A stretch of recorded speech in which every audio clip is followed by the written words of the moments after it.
আপনার নাম কি? কি গাছ? কি গাছ? আপনি কি চাষ করছিলেন? পরীক্ষামূলক ভাবে দিয়েছিলেন চাষ করবেন পরীক্ষামূলক ভাবে কোথায় চাষ করছিলেন? খেতে রাখলেন ক্ষেতের আইলে চাষ করছিলেন? আচ্ছা, কতটুকু জমিতে? কতটুকু হবে? এই 8-10 জায়গা মানে আইলের ভিতরে আইলে, হ্যাঁ। পরীক্ষামূলক ভাবে চাষ করছিলেন? 8-10 কি 8-10% না 10-7 জায়গার মধ্যে করছেন। কেন করলেন এটা? কেন করলেন?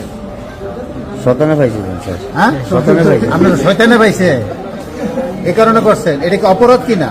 অপরাধ। চাষ করা, অপরাধ। গাঁজা চাষ করা কি অপরাধ কিনা? অপরাধ। আপনি স্বীকার করেন? ঠিক আছে হ্যাঁ, ঠিক আছে আপনার নাম কি? বিলাল হোসেন বাবার নাম কি? মুখলেসুর রহমান গ্রাম কোথায়? সাই সঙ্গে ছাইসাঙ্গা। কি বাড়ি থানা? বাড়ির না বাড়ির নাম কি আপনার? নিজি বাড়ি। নিজি বাড়ি। আচ্ছা, ঠিক আছে। তাহলে আপনি অপরাধ করছেন। জি